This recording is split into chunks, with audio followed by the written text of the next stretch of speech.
Hello guys, today we are going to have a discussion on our last topic of chapter 2, that is biological classification for class 11 students, and this topic is about viruses, viroids and lichens. Okay, so let's start about viruses and viroids and lichens. जैसा कि हमने इस chapter में देखा कि Robert Whittaker के जो द्वारा दिया गया जो 5 किंगडम क्लासिफिकेशन सिस्टम था उसमें इनको कहीं भी जगह नहीं मिल दी गई है ना इन्होंने उसको मोनेरा में रखा, ना कहीं मैमेलिया कहीं किसी में रखा। तो एक्चुअली ये जो ऑर्गेनिज्म्स है जिनकी हम बात करने जा रहे हैं आज, ये एक्चुअली ए सेल्यूलर है, means they don't have any cellular structure. Okay, तो क्योंकि ये ए सेल्यूलर है तो इसलिए इनको रॉबर्ट विटेकर के द्वारा अपने 5 किंगडम क्लासिफिकेशन सिस्टम में कहीं भी जगह नहीं दी गई। अब देखिए, वायरसेस आप जानते हैं कि हम सब कभी न कभी किसी न किसी प्रकार की वायरल डिजीज के शिकार होते हैं, है ना। और आजकल तो ये कोरोना वायरस इतना जबरदस्त महामारी के रूप में पूरे वर्ल्ड में फैला हुआ है, हजारों लोगों की इसमें जान जा चुकी है। तो वायरस एक्चुअली है क्या? देखिए, वायरस को हम सेल्यूलर और नॉन सेल्यूलर, यानी हम बेसिकली वायरस को लिविंग और नॉन लिविंग के बीच की एक कनेक्टिंग लिंक मानते हैं, क्योंकि वायरस को न तो हम पूरी तरीके से लिविंग कह सकते हैं, न पूरी तरीके से नॉन लिविंग कह सकते हैं। ये जो स्पेसिफिसिटी है, ये जो स्पेसिफिक फीचर है, वो इसलिए है कि वायरस ऐसे माइक्रोब्स होते हैं जो जब तक किसी लिविंग होस्ट की बॉडी में, लिविंग सेल में एंटर नहीं करेंगे तब तक ये नॉन लिविंग तरीके से बिहेव करते हैं, दे रिमेन टोटली इनएक्टिव। और जैसे ही ये किसी लिविंग सेल के अंदर, किसी लिविंग बॉडी के अंदर एंटर कर जाते हैं तो ये उसकी पूरी मशीनरी को टेक ओवर कर लेते हैं, ठीक, उस होस्ट की, लिविंग होस्ट की पूरी मशीनरी को टेक ओवर करके फिर ये वहां पर रेप्लिकेशन, इनका मल्टीप्लिकेशन, इनकी ग्रोथ होती रहती है और finally they kill their host. Okay, so they are very dangerous, so that's why they are called as a connecting link between living and non living beings, right. अब देखिए इसके बारे में क्या जानकारी है। सबसे पहले ये जो शब्द वायरस है, ये वायरस शब्द दिया हुआ है पैस्टर का। पैस्टर ने इस वायरस शब्द को डिस्कवर किया और इसका मतलब होता है venom. Virus stands for venom, means that is a poisonous fluid. Okay, Hindi में कह सकते हो जहर या जहरीला पदार्थ। ओके, तो ये पैस्टर के दिया हुआ वर्ड है वायरस। सेकेंडली, उसके बाद इवानोव्स्की ने तंबाकू के प्लांट्स में, टोबैको प्लांट्स में कुछ ऐसे कैजुअल माइक्रोब्स को डिस्कवर किया, रिकॉग्नाइज किया, जो उसमें मोज़ेक डिजीज को कॉज करते हैं। यानी इन्होंने उस मोज़ेक डिजीज को कॉज करने वाले पैथोजेंस को इतना छोटा पाया कि ये बैक्टीरिया से भी छोटे होते हैं साइज में, यानी क्योंकि ये बैक्टीरिया प्रूफ फिल्टर से पास हो गए तो it means their size is smaller than bacteria, right. तो ये इवानोव्स्की ने ये फाइंड आउट किया कि जो मोज़ेको डिजीज है वो टोबैको प्लांट्स में कुछ ऐसे माइक्रोब्स कॉज करते हैं जो बैक्टीरिया से भी छोटे हैं साइज में।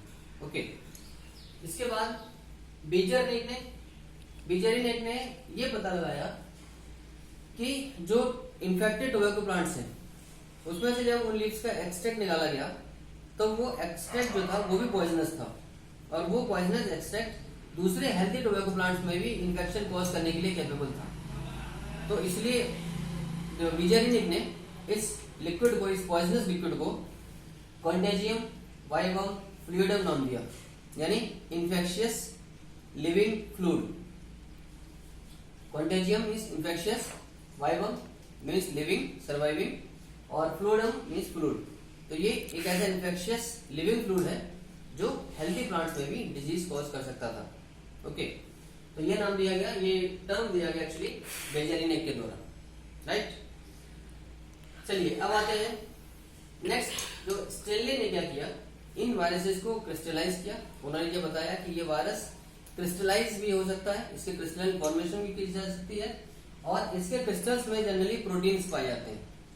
ओके, लेकिन एक्चुअली अब हम जाने कि वायरस के ओवरऑल बॉडी में होता क्या है। वायरस की बॉडी में या तो प्रोटीन होगा या कोई जेनेटिक मटेरियल होगा।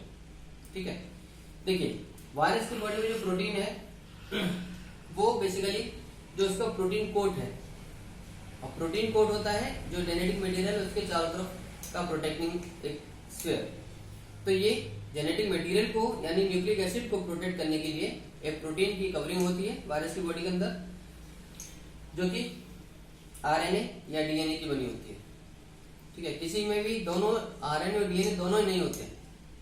ओके, या तो आरएनए होगा या डीएनए होगा एक वायरस की बॉडी के अंदर। ओके, तो प्रोटीन जो कोट है उसका वायरस की बॉडी के अंदर, वो प्रोटीन कोट एक्चुअली कैप्सिड कहलाता है, CAPSID, इसको कैप्सिड नाम देते हैं।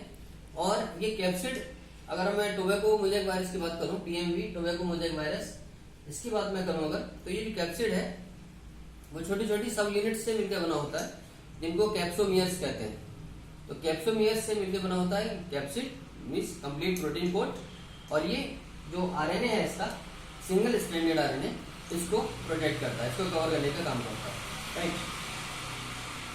और जनरली जो वायरसेस प्लांट्स को इन्फेक्ट करते हैं, जो प्लांट्स इन्फेक्टिंग वायरसेस होते हैं, वो सिंगल स्ट्रैंडेड आरएनए को होल्ड करते हैं, यानी उनके अंदर केवल सिंगल स्ट्रैंडेड आरएनए पाया जाता है, जैसा कि टोबैको मोज़ेक वायरस के केस में है।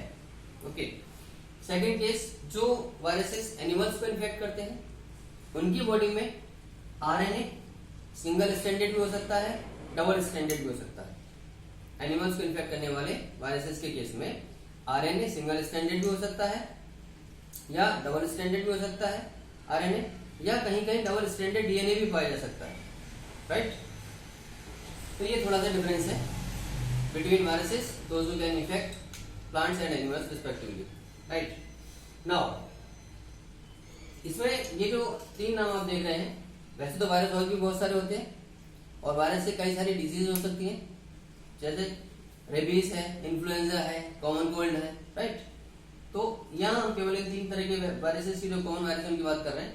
TMV means tobacco mosaic virus, जो तंबाकू के पौधों में मोज़ेक डिजीज कॉज करते हैं। बैक्टीरियोफेज वो वायरस होते हैं जो बैक्टीरिया को इन्फेक्ट करते हैं। ओके, तो ये बैक्टीरिया को इन्फेक्ट करने वाला जो वायरस है उसमें डबल स्ट्रैंडेड डीएनए होता है। और ये जो तीसरा एग्जांपल आप देख रहे हैं, HIV means human immuno deficiency virus, and this is the main positive agent for AIDS disease, right. And you know AIDS is still incurable disease. Okay, now so guys, this is all about our viruses, and next topic is viroids. इनको viroids नाम इसलिए देते हैं क्योंकि ये size में virus से भी छोटे होते हैं। जैसे देखिए, viroids causing potato spindle tuber disease. सबसे पहले 1971 में डाइनर ने ये पता लगाया कि वायरस से भी छोटे कुछ माइक्रोब्स हैं जो आलू के पोटैटो के ट्यूबर के अंदर potato spindle tuber disease cause करते हैं, और इनको उन्होंने वायरॉइड्स बताया। इनको वायरॉइड्स क्यों बोला गया? क्योंकि इनका साइज वायरस से भी छोटा होता है, यानी इनकी वायरॉइड्स की बॉडी में केवल फ्री आरएनए पाया जाता है, यानी वायरॉइड्स में जो आसपास का जो प्रोटीन कोट है, जो कैप्सिड हम बोलते हैं, वो भी नहीं होता। तो केवल एक free RNA, free genetic material which is infectious. तो अगर केवल फ्री जेनेटिक मटेरियल पाया जाता है, फ्री आरएनए पाया जाता है, तो वो वायरॉइड कहा जाएगा, यानी जिसमें प्रोटीन कोड भी नहीं होता, कैप्सिड भी नहीं होता जिसमें। ओके, और ये जैसा मैंने अभी बताया, ये साइज में वायरस से छोटे ही होते हैं। Now our last topic is lichens. Guys, lichens के बारे में आप परिचित होंगे क्योंकि लाइकेंस एक्चुअली एक सिम्बायोटिक एसोसिएशन है, सिम्बायोटिक रिलेशनशिप है between an alga and a fungus. एक एल्गा और एक फंगस के बीच का जो म्यूचुअल बेनिफिट देने वाला जो दोनों एक दूसरे पार्टनर्स को बेनिफिट पहुंचाने वाली जो एसोसिएशन होती है, जिसको हम सिम्बायोटिक एसोसिएशन या सिम्बायोसिस कहते हैं, ये हमारा लाइकेंस कहलाता है, ये एसोसिएशन। और इसमें जो एल्गा पार्टनर है, जो एल्गा प्लांट है, उसको फाइकोबायोंट कहा जाता है, और जो फंगल प्लांट है, जो फंगल पार्टनर है, उसको हम माइकोबायोंट कहते हैं। तो phycobiont is algal partner and mycobiont is fungal partner. ये एक दूसरे को कैसे बेनिफिट पहुंचाते हैं? हम जानते हैं कि एल्गा एक ऑटोट्रोफिक प्लांट है, तो एल्गा फूड प्रिपेयर करता है अपने लिए भी और फंगस के लिए भी। It manufactures food for both of them. और साथ ही साथ जो फंगस है, फंगस इस एल्गा को बेसिकली शेल्टर देता है, ताकि जो ग्रेजिंग एनिमल्स है या और दूसरे तरीके के जो प्रेडेटर्स है उससे इसको शेल्टर मिलती है, सुरक्षा मिलती है। और साथ ही साथ ये वाटर और मिनरल्स को भी एल्गा को प्रोवाइड कराता रहता है, ठीक है। और आप जानते हैं कि लाइकेंस के थ्रू ही जो लिटमस है, जो हमारे नेचुरल इंडिकेटर है, वो भी हम इन्हीं लाइकेंस से ऑब्टेन करते हैं। Okay, so because we are talking about virus, so guys, our country is suffering, in fact the whole world is suffering by this coronavirus. So please take care of yourself, take care of your all family members, stay home, stay safe and keep watching videos, keep utilizing your time very wisely and complete your all questions of this chapter, because today this chapter is over. And God bless you. Thank you very much.